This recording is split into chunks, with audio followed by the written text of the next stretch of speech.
Well, Premier Doug Ford was on the hot seat again today. This was, though, for the first time since a scathing report from the Integrity Commissioner about his housing minister.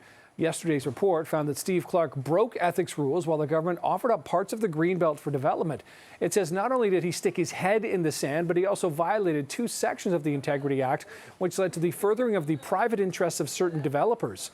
It says the evidence indicates the process was marked by misinterpretation, unnecessary hastiness, and deception. And despite numerous calls, though, for Clark to be fired, the Premier says he's not going anywhere. The Premier was in Etobicoke this morning and was asked about the findings and whether he plans on holding the housing minister accountable. I have confidence in Minister Clark. He has a big file. I take full responsibility. The buck stops with me. Minister Clark did mention, and he'll be out today, we understand the process could be better, but our goal at the end of the day is to build 1.5 million homes at minimum. We're going to build them. We're going to do everything we can. We're going to use every single tool we can. Okay, you heard the Premier there alluding to Steve Clark being out today. That's coming up in about an hour's time at Queen's Park. Our Steve Ryan is live at Queen's Park right now. Steve, this is all the talk right now at the Pink Palace. And it was expected today at this press conference in Etobicoke, Nick, that the reporters were going to ask the Premier questions about the Integrity Commissioner's report, 166 pages, which literally said that the minister, Steve Clark, had his head in the sand while this Greenbelt development deal was going on. Joining me to discuss this further is Marit Stiles. She is the leader of the NDP, the official opposition here at Queen's Park. Marit, thank you for your time. Hi, it's great to be here. I want to get your reaction, not so much to the words that the Premier spoke. They were pretty much boilerplate, same old with regards to what he said, but it was the tone and the way he said it that struck me. What was your thoughts? Yeah, I mean, I think, you hear the same words over and over and all the same excuses, and he's trying to deflect and convince people that he had nothing to do with it. He says, but he still says the buck stops with me. And those words are all meaningless because Ontarians aren't buying it. This minister broke the law. It's clear in the Integrity Commissioner's report. There was deliberate deception, and the Premier himself is explicitly implicated throughout the report. So the minister needs to resign. The Premier needs to kick him out of cabinet, needs to take some responsibility, and he needs to do what the Auditor General said he needed to do 3 weeks ago, which is to recall the legislature and put that land back into the Greenbelt. That's a great segue into my next question. I mean, I think back to the days of Wayne Gretzky with the Oilers and Peter Pocklington, and he traded Gretzky. And Gretzky, when he was traded at the time, it showed that nobody was irreplaceable or untradeable. So when you've got a minister who has been highly critiqued by the Integrity Commissioner, and you've got a Premier who some would say is loyal to this minister to a fault, why do you not think that he would just fire this minister and move on with somebody else to replace him? Life will go on, but the longer the Premier continues to keep this minister in place, this is going to continue. So what's your thoughts? I realize you can't get the Premier's head, but what do you make of that whole situation?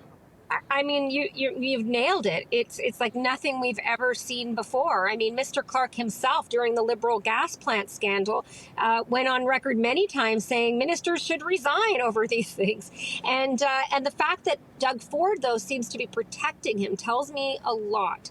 It says to me that he's hiding something himself, because as soon as the minister is gone, then it's Doug Ford in the firing line, right? And so I think there's, sort of speaks to the fact that the Premier himself continues to hide his phone records, his emails. That again, there are numerous references in the Integrity Commissioner's report to the Premier's potential involvement and his office. And we know that this isn't the end. There will be more reports. There are ongoing investigations. And so I don't think this goes anywhere. And again, the Premier, really, the first thing he has to do is take responsibility by returning that land to the Greenbelt. It's absolutely essential. The deal is dirty. It has to be changed. And then he has to prove that he has nothing to hide by demanding his minister's resignation. Listening to the Premier talk today as he responded to reporters' questions, he kept coming back to refugees need housing, people of low incomes need housing. I just think back on the incident that we were reporting on here in the city where all those refugees were homeless. Would a situation like homes in the Greenbelt have fixed that situation for all those people who were calling the streets of Toronto home for weeks on end until they got some church basement to live in? Would that have fixed that situation? Yeah, not at all. Not for a second. First of all, report after report, including the Auditor General's report and the Premier's own housing task force, have said that the Greenbelt shouldn't be used for that. They don't need it. It's not actually going to work well for housing.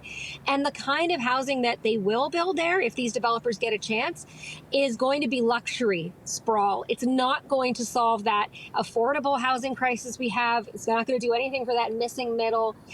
And report after report say housing needs to be built within existing boundaries, right, where infrastructure exists. So the Premier is wasting precious time. He's trying to deflect, and he's trying to, make people buy this idea that this is all about building affordable housing. It has nothing to do with that. And I think Ontarians see through this, right? Ontarians see through this. They don't want that land to be used for this. They want that land to remain farmland to feed us, ecosystems to protect us from climate change, and they want housing built, but they don't want, this dirty deal that was designed, literally designed, and the proof is there, to benefit a few very wealthy developers who are connected to the Conservative Party. Thank you for your time. Thank you. It's Marit Stiles. She is the leader of the NDP and the official opposition here at Queen's Park. I'll send it back to you. Okay, Steve Ryan live at Queen's Park.